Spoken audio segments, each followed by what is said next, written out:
My parents drained the $180,000 I'd spent years saving for a house. My mom actually laughed and said, "Thanks for funding your brother's future." I just sat there, smiling to myself. They had no idea they'd just walked straight into the trap I'd been setting for months.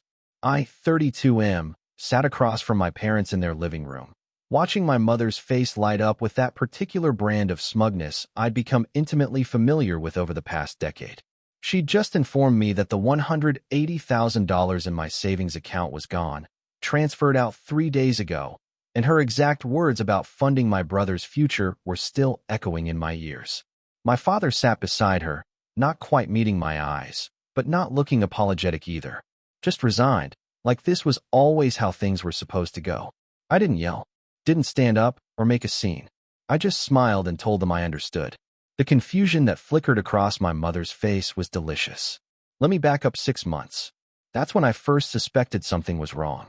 I'd been saving aggressively since I was 24, living in a cramped studio apartment despite making decent money as a software engineer, driving a 15-year-old sedan, cooking every meal at home. My goal was simple: save enough for a substantial down payment on a house before I turned 35. I was ahead of schedule. My parents had always asked for small amounts here and there. A few hundred for car repairs, $1,000 for property tax, $2,000 when my brother needed help with college tuition. I gave willingly because family helps family, or so I'd been taught. But 6 months ago, I noticed something odd. My mother asked me to update my savings account information for them, claiming they wanted to gift me some money for my birthday. She said their bank required my account details to process the transfer. I'm not an idiot, but I am trusting when it comes to family. I gave her the information. 2 weeks later, I checked my account during lunch and saw a withdrawal of $500. I called my mother immediately, asking what was going on. She told me my brother had an emergency, needed money for car repairs, and she knew I wouldn't mind helping out. She'd pay me back next month. Next month came. No repayment. When I asked, she got defensive, told me I was being greedy, that family doesn't keep score. My father backed her up, said I made good money and should be happy to help my younger brother get on his feet. That's when I knew. They didn't see it as borrowing. They saw my account as a family resource they could tap whenever they wanted. I started documenting everything. Every withdrawal, every conversation, every promise to pay me back. I also did something else. I opened a new savings account at a different bank and began funneling my paychecks there. The old account, the one my parents had access to, I left active but stopped adding to it. I even added a bit of money each month to make it look like I was still saving normally. Then I waited. Over the next few months, the withdrawals increased. First $1,000, then $2,500, then $5,000 at a time. My mother stopped making excuses. She'd just tell me after the fact that the money was needed for my brother's apartment deposit, or his certification courses, or his new business venture. My brother, 26 and perfectly capable of working, apparently needed $180,000 to get his life together. I played the part perfectly. I expressed frustration but never cut them off. I complained but always backed down when my mother accused me of being selfish. I let them think I was a pushover, someone who'd eventually just accept this as normal. Meanwhile, I was building my case. I contacted a lawyer 4 months ago, showed him everything. The bank statements, the text messages, the fact that they'd gained access to my account under false pretenses, the pattern of unauthorized withdrawals. He told me I had options, but I needed to be patient and let them finish what they were doing. So I did. 3 days ago, the account hit zero. They'd taken everything, and apparently decided it was time to come clean about their intentions. Hence the family meeting where my mother laughed and told me I'd funded my brother's future. I asked them what exactly the money went toward. My mother explained, practically glowing with pride, that my brother was buying a house.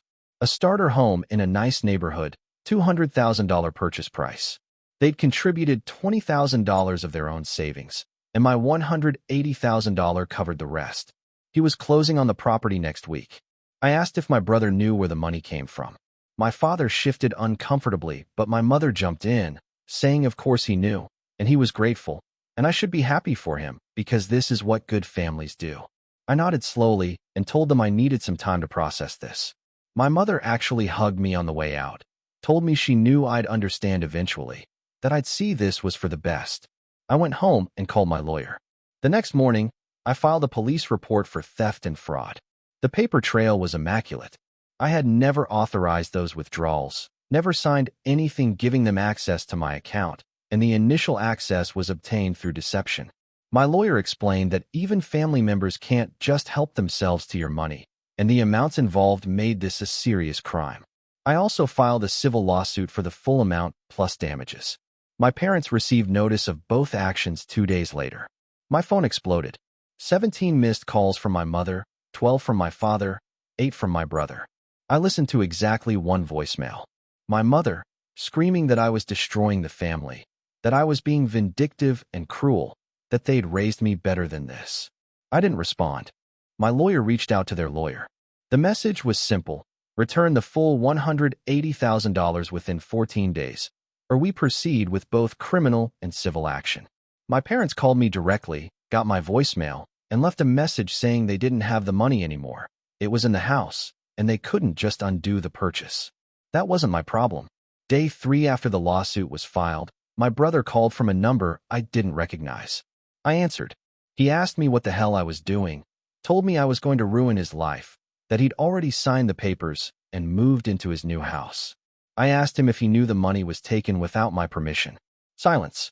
Then he said he'd assumed I'd agreed to it, that this was a family investment. I told him he had 2 weeks to figure out how to return my money, then hung up. My parents tried a different approach. They showed up at my apartment on day 5. I didn't let them in.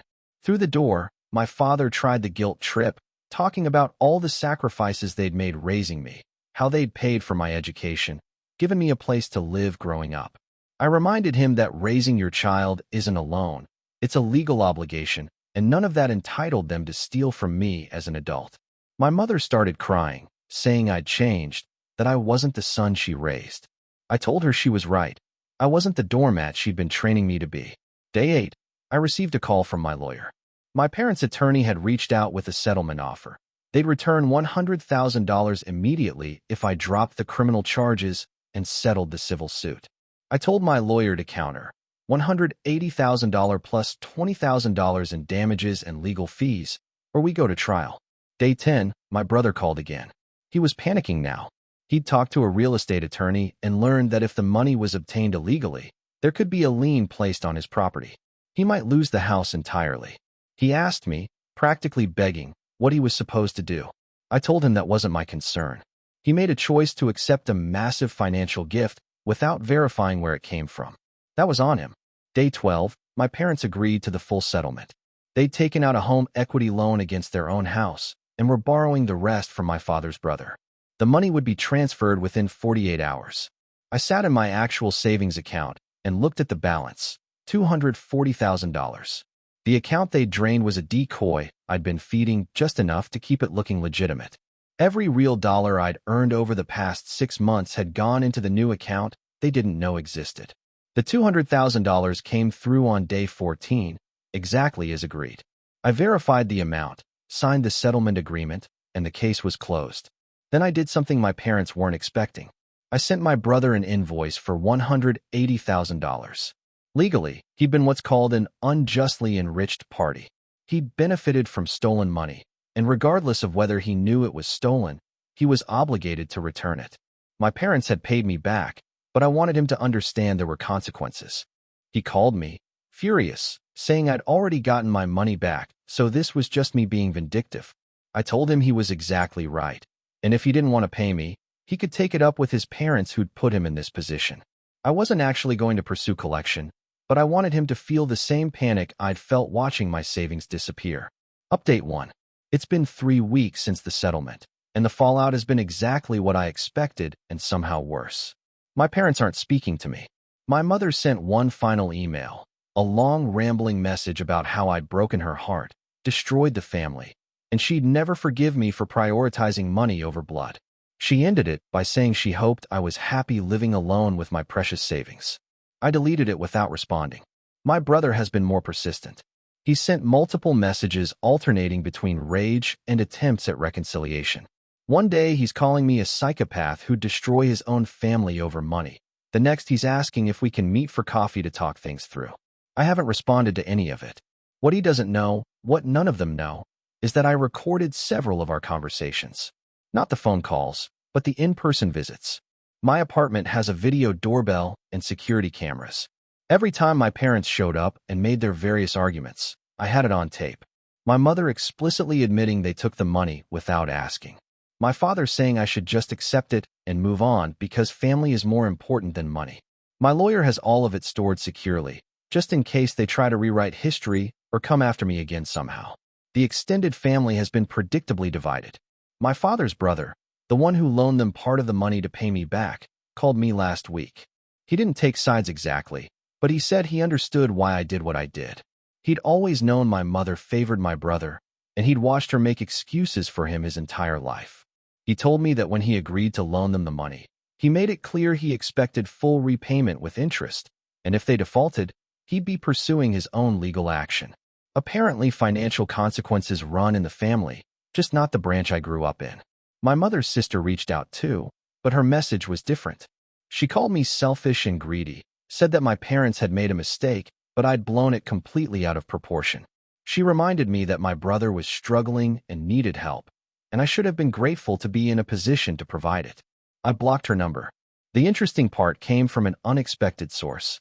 My brother's girlfriend, someone I'd met maybe 3 times, sent me a message through social media. She said she needed to talk to me about something important, but didn't want to do it over text. Against my better judgment, I agreed to meet her at a coffee shop. She showed up looking exhausted. She told me she'd been fighting with my brother constantly since this whole situation exploded. She'd had no idea the money came from me, or that it was taken without permission. My brother had told her it was a family gift, that everyone was on board with helping him buy his first house. When the lawsuit happened and everything came out, she started asking questions. My brother got defensive, said it was complicated, that I was overreacting. But she pushed, and eventually he admitted that he'd known the money was being taken from my account. And while he didn't explicitly know I hadn't authorized it, he'd suspected something was wrong when the amounts kept increasing and I kept complaining to our parents about it. She told me she was planning to leave him, not just because of the money situation, but because of what it revealed about his character. He'd been willing to accept a massive financial benefit while knowing his brother was upset about it, had never questioned whether it was right or wrong, and then had the nerve to act like he was the victim when consequences arrived. I didn't know what to say to her. I eventually told her I appreciated her reaching out, but whatever she decided about her relationship was her choice to make. She nodded, finished her coffee, and left. 2 days later, my brother sent me a message saying his girlfriend had moved out, and it was all my fault for poisoning her against him. I finally responded to that one. I told him that his girlfriend left because she saw who he really was, and I had nothing to do with it. I also told him that if he contacted me again, I'd be filing for a restraining order. He hasn't messaged since. The house he bought is apparently becoming a problem too. Without the financial support he was expecting from our parents, and now with his girlfriend gone and her income no longer contributing to household expenses, he's struggling to make the mortgage payments. I heard through the family grapevine that he's already looking at refinancing or possibly selling. Part of me feels bad about that. A small part. The part that remembers we used to be close when we were kids, before my parents' favoritism drove a wedge between us. But mostly I feel nothing. He made his choices, just like our parents made theirs. Update 2. 5 weeks post-settlement, and things have escalated in a way I genuinely didn't anticipate. My parents declared bankruptcy. I found out through my uncle, my father's brother. He called me sounding tired and frustrated, told me that my parents had defaulted on the loan he gave them to pay me back. When he started pursuing repayment, they hit him with bankruptcy papers. Apparently, between their home equity loan, the personal loan from my uncle, and their existing debts, they'd completely over-leveraged themselves. The bankruptcy filing listed me as a creditor because of the legal fees I'd included in the settlement, which had technically been a debt they owed. My uncle was listed too, for the $80,000 he'd loaned them. My uncle wasn't getting his money back. The bankruptcy would discharge most of their debts, and he'd be lucky to see 10 cents on the dollar.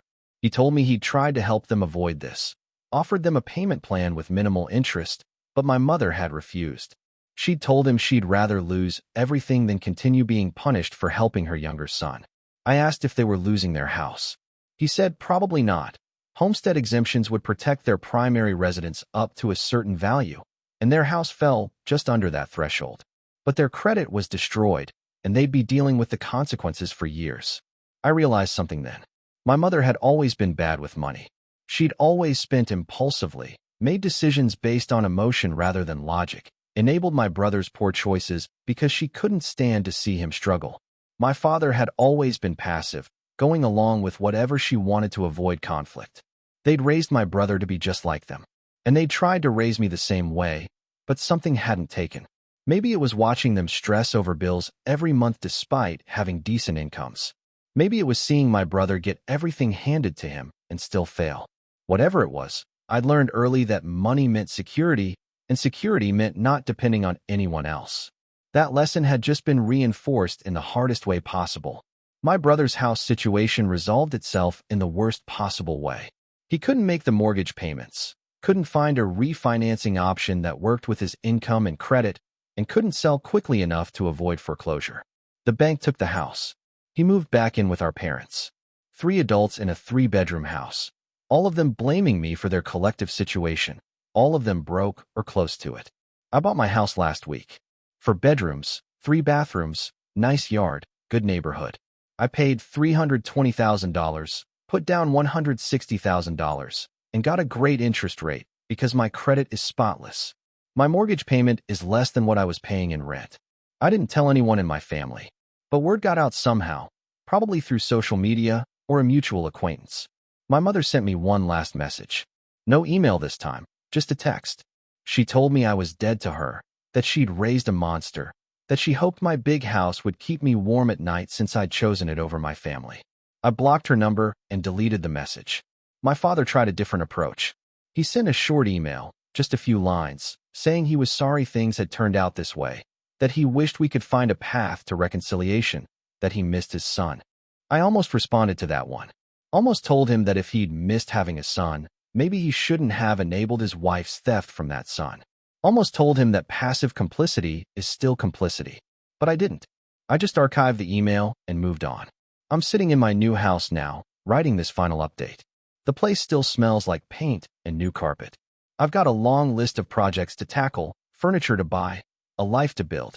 People have asked me if I feel guilty, if I think I went too far, destroyed my family over money. The truth is, I didn't destroy my family over money. My family destroyed itself by treating me like a resource instead of a person. The money was just the catalyst that made everything visible. I spent years being the responsible one, the reliable one, the one who had his act together. And instead of being proud of that, instead of respecting the discipline and sacrifice it took to build what I built, they saw it as something they were entitled to take. My mother laughed when she told me she'd drained my account. Laughed. Like it was funny that I'd worked myself to exhaustion for 8 years just to fund my brother's dreams instead of my own. That laugh is what I think about when people ask if I have regrets. I don't. I saved for years, lived below my means, made sacrifices. Also, I could have security and stability. They tried to take that from me, and when they succeeded, they expected me to smile and accept it. Instead, I took it back, with interest. My family is broken, but it was broken long before I filed that lawsuit. I just stopped pretending otherwise. And now I'm sitting in my house, the one I saved for and bought with my own money, and I'm finally at peace. They thought they'd won when they emptied that account. They thought I'd just roll over and accept my role as the family ATM. They had no idea they'd walked into a trap I'd been setting for months. No idea that every dollar they stole from that account was being matched in another one they couldn't touch. No idea that I was documenting everything, building a case, waiting for them to take enough rope to hang themselves. My mother's laugh still echoes sometimes. But now when I hear it, I smile too. Because I won.